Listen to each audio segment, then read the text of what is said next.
প্রিয় দর্শক বন্ধুরা, এই মুহূর্তের জন্য আপার প্রাইমারি থেকে উঠে আসছে একটি আর্জেন্ট বার্তা, বিগ ব্রেকিং নিউজ।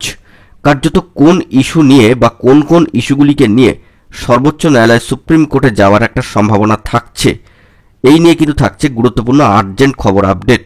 তদুপরি মঞ্চ কিন্তু ফাইট দিতে তৈরি, কিভাবে সেই ফাইট বা লড়াই হতে পারে সেই বিষয়ে থাকছে গুরুত্বপূর্ণ তথ্যাদি।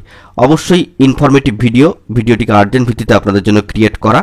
ভিডিওটিকে শেষ পর্যন্ত ওয়াচ করবেন, চ্যানেলটিকে এখনই সাবস্ক্রাইব করে নিয়ে সঙ্গে থাকবেন এই গুরুত্বপূর্ণ অথেন্টিক নিউজ আপডেটগুলি পাওয়ার জন্য। অবশ্যই চলুন আমরা মূল টপিকে ফোকাস করে সম্পূর্ণ বিষয়টিকে জেনে নিই। তো আমরা জানি যে গতকালকে যে পশ্চিমবঙ্গ আপার প্রাইমারি চাকরি প্রার্থী মঞ্চের গুরুত্বপূর্ণ সদস্যরা কিন্তু দীর্ঘ সাক্ষাৎকার বা বৈঠক সেরেছে সম্মানীয় স্কুল সার্ভিস কমিশনের সম্মানীয় চেয়ারম্যান সাহেবের সাথে। তদুপরি সেখান থেকে উঠে এসেছে গুরুত্বপূর্ণ বার্তা, যা ইতিমধ্যেই কিন্তু আপনাদের মাঝখানে প্রোভাইড করেছি। তো সে বিষয়ে অবশ্যই মঞ্চকে কৃতজ্ঞতা জানাতেই হচ্ছে, ধন্যবাদ জ্ঞাপন করতেই হচ্ছে। কিন্তু বেশ কিছু ইস্যু নিয়ে আবারও কিন্তু নতুন করে সর্বোচ্চ ন্যায়ালয় সুপ্রিম কোর্টে যাওয়ার একটা সম্ভাবনা থাকছে। যাবেই এরকম কোনো বার্তা নেই বা যেতেই হবে এরকম কোনো বার্তা নেই, তবে সম্ভাবনা থাকছে। চাকরি প্রার্থীদের বিভিন্ন যে অফিসিয়াল ভেরিফাইড গ্রুপগুলো রয়েছে সেখানে কিন্তু এরকম একটা সম্ভাবনার বার্তা ইতিমধ্যেই ঘোরাফেরা করছে বা উঠে আসছে।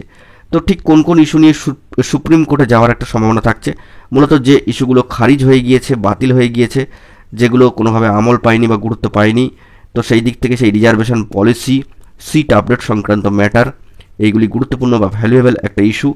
যোগ্য বঞ্চিত প্রার্থীরা অনেকেই কিন্তু বঞ্চিত হয়ে রয়েছেন, ইতিমধ্যেই প্রায় 800 দিনের কাছাকাছি পৌঁছে গেছে। ইন্টারভিউ বঞ্চিতদের সিট আপডেটের দাবিকে সামনে রেখে মাতঙ্গিনী হাজরা মূর্তির পাদদেশে অবস্থান ধর্ণা কর্মসূচি, আজকেও তারা কিন্তু এই অবস্থান কর্মসূচি পালন করছেন। তো কার্যত এই যে গুরুত্বপূর্ণ 2-3টি ইস্যু যা মহামান্য কলকাতা হাইকোর্টের ডিভিশন বেঞ্চের তরফ থেকে কার্যত নস্যাৎ হচ্ছে, এবং এই যে ম্যাট কেসের যে জাজমেন্ট এসেছে সেখানে কিন্তু এগুলো প্রাধান্য পায়নি। তো সেই দিক থেকে এই সমস্ত ইস্যু নিয়ে আরও একবার রাজপথে আন্দোলন, পাশাপাশি সর্বোচ্চ ন্যায়ালয় সুপ্রিম কোর্টে যাওয়ার একটা সম্ভাবনা কিন্তু থাকছেই। তো সেই দিক থেকে কতটা ইনিশিয়েটিভ নিয়ে এই পদক্ষেপ গ্রহণ করা হবে পরবর্তী ক্ষেত্রে স্টেপ বাই স্টেপ, সেই দিকে আমরা কিন্তু ফোকাস রাখছি।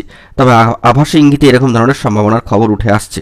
কিন্তু একটা বিষয়, যে গ্রাউন্ডগুলিকে নিয়ে সর্বোচ্চ ন্যায়ালয় সুপ্রিম কোর্টে গিয়ে চ্যালেঞ্জ হতে পারে, সেই গ্রাউন্ডের সপক্ষে কতটা স্ট্রং যুক্তি বা আর্গুমেন্ট দেওয়া বা ফাইট দেওয়া যাবে, সেটাই কিন্তু এখন দেখার বিষয়।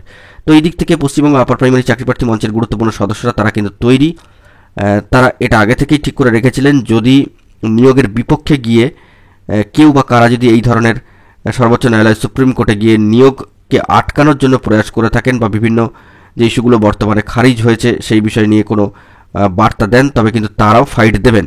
হ্যাঁ বন্ধুরা, ঠিকই শুনছেন, এই বার্তা কিন্তু আমাদের নয়, একেবারে ভেরিফাইড গ্রুপে লাইভ আপডেট উঠে এসেছিল, সেখান থেকে কিন্তু আমরা আপনাদেরকে বার্তা দিচ্ছি। পশ্চিমবঙ্গ আপার প্রাইমারি চাকরি প্রার্থী মঞ্চের গুরুত্বপূর্ণ সদস্যরা কিন্তু এই বিষয়ে বার্তা দিয়েছেন, তারা কিন্তু সর্বোচ্চ লড়াই লড়বেন এবং তারা সামগ্রিকভাবে সকলে একজোট হয়ে কিন্তু লড়াইটা বা ফাইটটা কিন্তু দেবেন।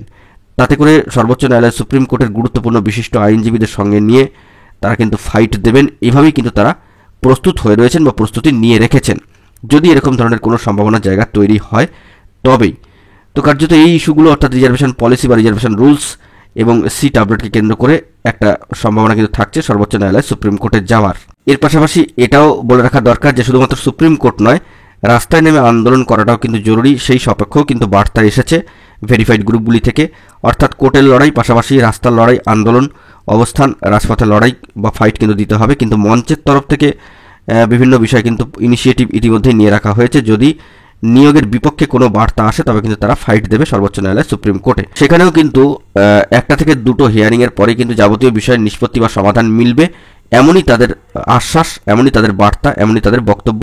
হ্যাঁ বন্ধুরা, ঠিকই শুনছেন, সামাজিক গণমাধ্যমের সূত্র ধরেই বার্তা উঠে এসেছে। এই বার্তা কিন্তু আমাদের নয়, সরাসরি ভেরিফাইড গ্রুপ থেকে লাইভ আপডেটে কিন্তু বার্তা উঠে এসেছে। মঞ্চ কিন্তু প্রস্তুত ফাইট দেওয়ার জন্য। তো দেখা যাক পরবর্তী ক্ষেত্রে কি খবর আপডেট উঠে আসে। এখন এই পর্যন্তই। গুরুত্বপূর্ণ আপডেটগুলি পাওয়ার জন্য চ্যানেলটিকে এখনই সাবস্ক্রাইব করে সঙ্গে থাকুন। ধন্যবাদ।